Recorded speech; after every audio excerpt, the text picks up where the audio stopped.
Hello प्यारे दोस्तों और मेरे प्यारे साथियों, मैं हूं भरत कुमार और आज सभी का स्वागत है me and my YouTube class के अंतर्गत। बिल्कुल हम बात करने वाले हैं कि आपका जो भी एग्ज़ाम है 28 अगस्त को, तो उसी एग्ज़ाम को लेकर आपकी तैयारी बहुत शानदार है, ज़ोरदार है। आपने रात रात भर अपनी अखियां हैं वो तपाई हैं, यानी कहता ना पूरी हार्ड वर्क किया है, शिद्दत से मेहनत की है। लेकिन कहा जाता है ना कि अंत भला तो सब भला।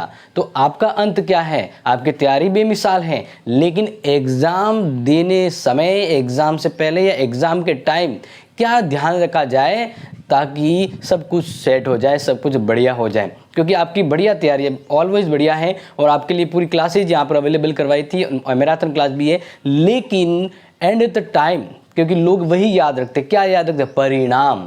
आपने कितनी मेहनत की है वह इम्पोर्टेंस तब होगा जब आपका रिजल्ट आएगा। तो रिजल्ट में आप क्या ध्यान रखें, मतलब कहने का मतलब एग्ज़ाम से पहले आपको क्या क्या चीज़ें बहुत अच्छे से पता होनी चाहिए एग्ज़ाम देने से पहले, पेपर को हल करने से पहले। तो कुछ चीज़ें आपको जाननी है, क्योंकि मैं तो ये चाहूँगा कि आप अपने सभी जो BSTC की तैयारी करने वाले स्टूडेंट हैं उन सभी को ये वीडियो ज़रूर शेयर करें, क्योंकि यहाँ पर वो चीज़ें बताने वाला हूँ जो जानना बहुत ज़रूरी है। इसलिए कहते हैं कि अंत भला तो सब भला, and is the best, always is the best. तो बिल्कुल यहाँ पर कुछ पॉइंट वैसे तो मैंने आपको हाईलाइट किए कि इनके बारे में बताऊँगा, साथ साथ में कुछ और भी ऐड करते जाऊँगा जो शायद आपके लिए डाउट या क्वेरी हो। तो सबसे पहले बात करते हैं कि परीक्षा में क्या डॉक्यूमेंट लेके जाना। ये काफ़ी बार कन्फ्यूजन होता है कि भाई परीक्षा होती है आपकी, मान लीजिए एक परीक्षा है, अब उस परीक्षा के अंतर्गत आप जाते समय क्या डॉक्यूमेंट लेके जाए। तो जस्ट लाइक बात करें, अभी अपना BSTC का एग्ज़ाम है, तो BSTC का एग्ज़ाम है तो आपको क्या लेके जाना है? एक तो लेके जाना है आपको अपना एडमिट कार्ड। क्या लेके जाना है? आपको अपना एडमिट कार्ड लेके जाना है, ठीक है, ये ध्यान रखिएगा। इसके अलावा आपको एक पेन लेके जाना है, ठीक है, एक क्या लेके जाएंगे, यानी एक या दो लेके जा सकते हैं, इससे ऐसा कोई इशू नहीं है। इसके अलावा आप एक फ़ोटो ले जा सकते हैं। क्या ले जा सकते हैं? फ़ोटो। ओके, तो ये तो डॉक्यूमेंट आपको ले जाना है। क्या हो गया? परीक्षा में क्या डॉक्यूमेंट ले जाने हैं? तो डॉक्यूमेंट में तो एडमिट कार्ड और फोटो हो गया, समझ में आ गया। इसके अलावा आपको कोई भी डॉक्यूमेंट, यहाँ पर देखो फोटो के अलावा जो ज़रूरी है ना, सबसे हाईलाइट, सबसे बहुत ज़रूरी है वो यहाँ पर मैं आपको बता देता हूँ। इसका आंसर यहाँ पर लिखा है फोटो युक्त पहचान पत्र। फोटो युक्त पहचान पत्र। फोटो युक्त पहचान पत्र का मतलब होता है कि आप जैसे एक आधार कार्ड ले जा सकते हैं। क्या ले जा सकते हैं? आधार कार्ड ले जा सकते हैं। तो ये सबसे ज़रूरी है, ये स्टार कर लीजिए। देखो, एडमिट कार्ड हो गया, पेन, फोटो हो गया। देखो पेन तो इसमें नहीं आएगी क्योंकि डॉक्यूमेंट है, तो डॉक्यूमेंट के अकॉर्डिंग आपको एक तो एडमिट कार्ड लेके जाना है, एक फ़ोटो लेके जाना है, और सबसे ज़रूरी है आपको फ़ोटो एक पहचान पत्र। जैसे मान लीजिए जैसे ड्राइविंग लाइसेंस होता है, लेकिन आजकल क्या है कि आधार कार्ड सबसे ज़रूरी होता है। आपने फॉर्म भरा तब भी आधार कार्ड ही उसमें मेंशन किया होगा, तो ध्यान रखें डॉक्यूमेंट में आपको सबसे नीड है एडमिट कार्ड, फ़ोटो और आपका आधार कार्ड। ओके, ये समझ में आ गया? यस। बात करते हैं दूसरा पॉइंट, परीक्षा में कौन सा भाग पहले करें, एक टाइम मैनेजमेंट क्या करें। आपको पता है कि आपके ये इस क्वेश्चन को देखो, मैं यहाँ पर बता रहा हूँ कि आपके पास A, B, C और D ये 4 एग्ज़ाम में भाग है, ठीक है ना। ये आपके एग्ज़ाम में 4 भाग होते हैं और आप सभी को पता है कि एग्ज़ाम को आपको करना है तो 4 भाग के पेपर आपको करना है।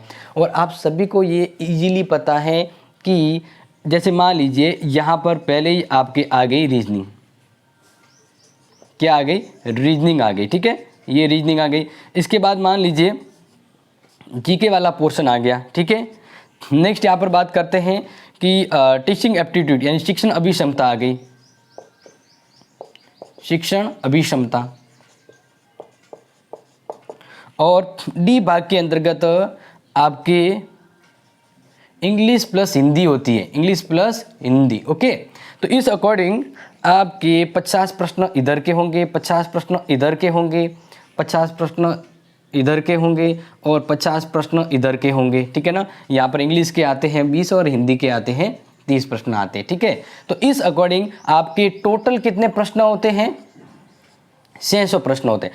अब यहाँ पर बात आती है, आराम से समझिएगा, क्योंकि आपने अगर ये 10 मिनट दे दिया ना तो आपका एग्जाम में शायद गलतियाँ ना हो, या फिर आप एग्जाम में समय के अंतर्गत अपना पेपर आराम से कर पाए, इसीलिए मैं ये वीडियो आपके लिए दे रहा हूँ। अब देखिए, अब यहाँ पर बात करते हैं कि आपके सामने ये 4 पार्ट हैं, ये 4 पार्ट है, ठीक है ना। अब इसमें से किस तरह से करना है, देखिए अभी जस्ट मैंने क्या कहा है, परीक्षा में कौन सा भाग पहले करना है, क्योंकि फिर हम मार्कशीट और परीक्षा के बगैर में और बातें करने वाले हैं। तो देखो, अब यहाँ पर ये है कि पूछा जाए कि परीक्षा में ये भाग पहले करो, वो भाग पहले करो, कोई कहते हैं ना, लेकिन सबसे ज़रूरी चीज़ वो आपको कहना चाहूँगा कि आपको कौन सा भाग अच्छा आता है। आपको पहले रीजनिंग आती है, जीके आती है, शिक्षण या इंग्लिश आती है। जो आपको सबसे पहले आता है ना वो पहले कीजिए, जो पहले आता है वो पहले कीजिए। लेकिन एक थोड़ा सा मैं आपके इस पॉइंट में ऐड करना चाहूँगा कि रीजनिंग थोड़ा मैथमेटिकल पोर्शन है, तो अगर मान लीजिए रीजनिंग सबसे अच्छी आती है, लेकिन फर्स्ट रीजनिंग मत लीजिएगा। बाकी आप अपने हिसाब से जीके करें, शिक्षण अभिक्षमता करें, या फिर इंग्लिश हिंदी वाला करें। रीजनिंग इसलिए नहीं करें क्योंकि अगर आप रीजनिंग में बैठ गए तो रीजनिंग में अगर आप समय से ज़्यादा टाइम दे दिया तो बाकी टाइम नहीं बचेगा, क्योंकि गणित की तरह कोई सॉल्व करना होता है तो टाइम ज़्यादा निकल जाता है, और इस वजह से आप कहीं दूसरे मतलब पेपर को, क्वेश्चन को अटैम्प्ट करने से न चूक जाए। तो इसलिए रीजनिंग को तो फर्स्टली मत लीजिएगा, ये मेरा ओपिनियन है। बाकी इस तीनों में से आपको जो पहले आता है वो करें, ठीक है। अब आपके पास, आपको पता है आपके पेपर के लिए कितने घंटे दिए हैं, आपको 3 घंटे दिए हैं। कितने घंटे दिए हैं? 3 घंटे का समय दिया गया है। तो इस अकॉर्डिंग मैं आपसे यही कहना चाहूँगा कि रीजनिंग को सबसे ज़्यादा टाइम देना है, तो इसके लिए आपको सभी को लिमिटेड टाइम में दे चलना है। लिमिटेड टाइम का मतलब ये हो गया कि आप, अगर मैं सिंपली बताऊँ तो शिक्षण अभिक्षमता है और ये है, ठीक है। इन दोनों को आपको सिंपली क्या करना, 3 घंटे का टाइम है तो आधा घंटा घंटा हो गया, और आधा घंटा इसमें दे दीजिए, ठीक है, 1.5 घंटा हो गया। अब मैं ये अगर चाहूँगा तो आप ऐसे करें कि हिंदी इंग्लिश में है ना, हिंदी इंग्लिश में आप ऐसा करें 1 घंटा दे दीजिए, ठीक है।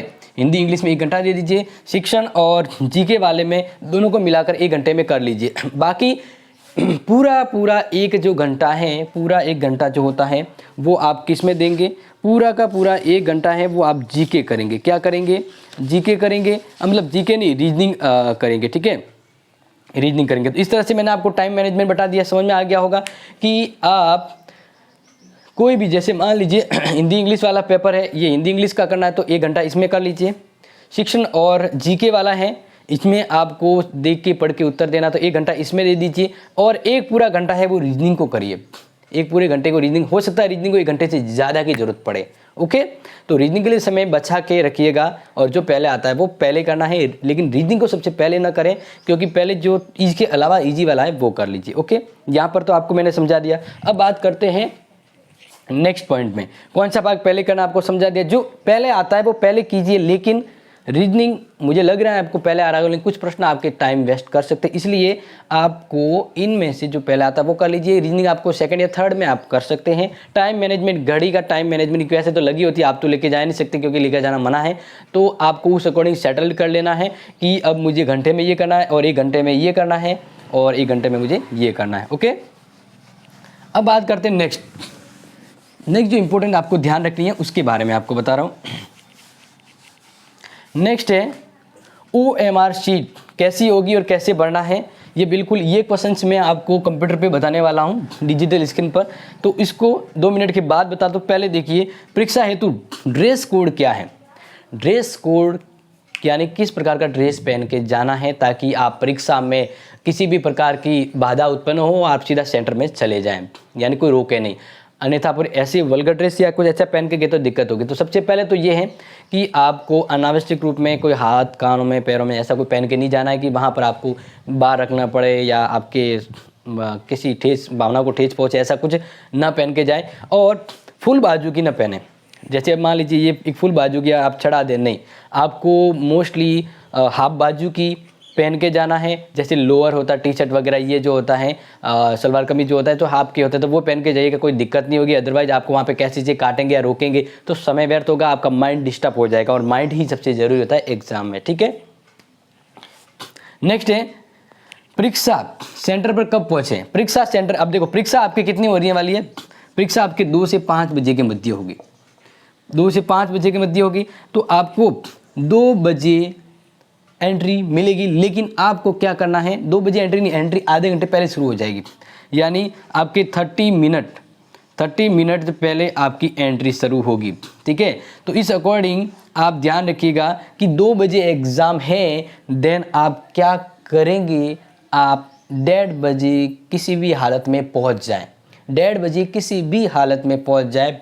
पहले तो आप मान लीजिए 1 बजे भी चले जाते हैं, कोई दिक्कत नहीं, लेकिन आपको परीक्षा से 30 मिनट पहले जाना है, यानी 1:30 बजे आपको वहां पर उपस्थित हो जाना है, 1:30 बजे उपस्थित, क्योंकि 2 बजे के बाद तो फिर आपको एंट्री बिल्कुल ही नहीं मिलेगी।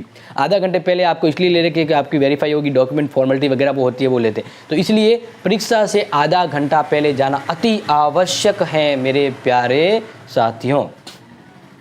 ये समझ में आ गया?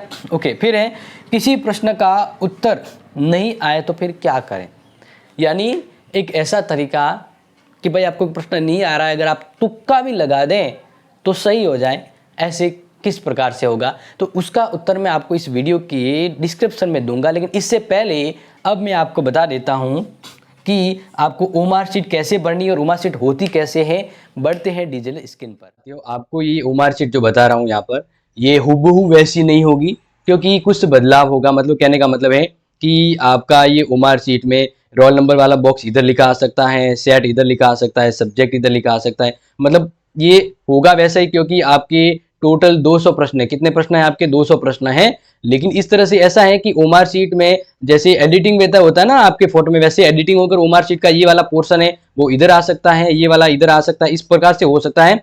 लेकिन आपको आइडियाज दे रहा हूं, ठीक है ना, कि आपकी ओमार शीट में आपको कैसे करना है। तो सबसे जरूरी जो डियर है, सबसे मोस्ट चीज आप क्या ध्यान रखें, सबसे मोस्ट चीज है कि आप रोल नंबर सही भरेंगे। क्या भरेंगे? आपको रोल नंबर बिल्कुल सही तरीके से भरना है, बिल्कुल भी गलत नहीं होना चाहिए रोल नंबर। आपकी जो भी रोल नंबर है, मान लीजिए सबसे पहले रोल नंबर वाला ऑप्शन आया तो रोल नंबर वाला करेगा, अगर नाम का आया तो नाम करेंगे। और नाम हमेशा आपको सबसे पहले यहाँ पर अपने अल्फाबेट लिखना है। क्या लिखना है? अल्फाबेट नाम लिखना है। जैसे मान लीजिए भरत कुमार है तो BHARAT, फिर एक स्पेस करना है, स्पेस में तो खाली छोड़ना है, फिर आगे ये लिखना है इस प्रकार से। फिर जैसे बी, तो बी वाला गोला भरना है। क्या भरेंगे आप? बी पूरा गोल होना चाहिए, ठीक है, ये थोड़ा सा ध्यान रखिएगा, ये गोल होना चाहिए। आप यहाँ पर देखो, मैं आपको सिर्फ समझा सकता हूँ क्योंकि ऐसा मेरे पास है नहीं कि आपको भर के ही बता दूं, तो ये थोड़ा सा ध्यान रख सकते हैं। आगे बात करते हैं जो सबसे जरूरी है उसके बारे में नेक्स्ट, और कि रोल नंबर सबसे जरूरी, कहते हैं ना एक गलती सब पर भारी। रोल नंबर यहाँ पर बहुत ही सटीक तरीके से सही से पढ़ना है। जैसे मान लीजिए यहाँ पर 1 2 3 4 ऐसा कोई रोल नंबर है, तो 1 कहाँ पे लिखा हुआ है? ये 1 लिखा हुआ है, तो आपको 1 वाले गोले को भरना है। किसको भरेंगे आप? 1 वाले गोले को सही से भर लेंगे, ठीक है, एकदम गोला सही से होना चाहिए। अन्यथा आपके क्या है कि आपके नंबर हैं वो काट देंगे, गलत अगर हो गया तो कॉपी चेक नहीं होगी। इस प्रकार से, मतलब ये देखो यहाँ पर तो गोल नहीं हो रहा है, लेकिन आपको आधा गोला नहीं भरना है, न गोला छोड़ना है, आपको गोला पूरे सही से भरना है। और जैसे मान लीजिए अब नेक्स्ट नंबर आपके 2 है तो आप 2 को भर लेंगे, ठीक है। इसके बाद आपका नेक्स्ट 3 है, यहाँ पर आपने अब सदर, जैसे पहले का आपका सही उत्तर है, क्या उत्तर है आपका पहले का? बी, तो आप बी कर सकते हैं। दूसरे का सी, तो सी कर सकते हैं। इस प्रकार से आप करेंगे। और इसके पीछे आप मोमार शीट के पीछे आपके साइन वगैरह या फिर नीचे यहाँ पर आपके नाम और साइन चाहिए। लेकिन एक चीज और मैं आपको बताना चाहूंगा, वो ध्यान रखें कि आपको ये ध्यान रखना कि जो पार्ट पहले आता है वो पहले करना। लेकिन एक चीज ध्यान रखें जो मैं आपको बता देता हूं अच्छे से, वो ये है कि आप मान लीजिए रीजनिंग के 50 क्वेश्चन कर लिए, जीके के 50 कर लिए, और आपने इसी तरह सबके पेपर में टिक कर दिया, ये पहला का राइट है, ये दूसरा का राइट है, ये तीसरे का राइट है। तो इस तरह से आपने फिर एक साथ ओमार शीट भरेंगे, तो ऐसी गलती नहीं करना है। आपको सभी पूरा पेपर एक साथ करके पेपर पे टिक करके फिर ओमार शीट नहीं भरना है। आपको क्या करना है, जैसे आपने रीजनिंग के 50 कर दिए, अब रीजनिंग के 50 कर दिए, अब ओमार शीट में गोला भरना शुरू कर दीजिए, ओमार शीट में गोला भरना शुरू कर दीजिए। फिर आपकी नेक्स्ट सब्जेक्ट लेना, जैसे जीके लेते हैं तो जीके लेंगे, तो जीके में आप क्या करें, जैसे कि जीके के 50 प्रश्न कर लिए, अब जीके के लिए आप जो उत्तर है उसके गोले भर लीजिए ओमार शीट में। तो इससे क्या होगा, आप आराम से सही समय पर पूरा पेपर अटेम्प्ट कर पाएंगे। एक साथ पेपर के आंसर टिक नहीं करना है और उसको पूरी तरह से एक साथ नहीं भरना है, आपको टुकड़े टुकड़े में भरना है। जैसे जीके कर लिया तो जीके के आप गोले भर दीजिए, रीजनिंग का कर दिया तो रीजनिंग के भर लीजिए, इस तरह से करना है। और नेक्स्ट बता देते हैं कि आपके रब कार्य होगा, आपको करना है ना, रीजनिंग के रब करना है, तो आपके जो प्रश्न पुस्तिका आएगी ना, प्रश्न पुस्तिका के लास्ट वाला पेज है, उसमें लिखा होगा रब कार्य हेतु, फॉर रॉन्ग वर्क, रब कार्य हेतु, ठीक है ना। तो आप अपने रीजनिंग के क्वेश्चन करने की शीट में रोल नंबर बहुत जरूरी है, ये गलती कर दी तो पूरे साल आपका खराब हो जाएगा, ये ध्यान रखिएगा। ओमार शीट में बिल्कुल भी गलती नहीं होनी चाहिए, ओमार शीट ही सबसे जरूरी है। आप अपना रोल नंबर और जो भी डिटेल है पूरी भरें। और आपके मान लीजिए ये प्रश्न है, प्रश्न नंबर 1 है, उसमें 4 गोले हैं, कितने गोले हैं? 4। तो आपका उत्तर जैसे बी है, तो बी गोले को पूरा डार्क भरना है, क्या भरना है? पूरा डार्क भरना है, बाकी को टच भी नहीं करना है, फिर दूसरे क्वेश्चन में आना है। इस प्रकार से ओमार शीट भरेंगे तो गलती नहीं होगी। बाकी अगर आपके और कोई सजेशन है तो मुझे बताइएगा।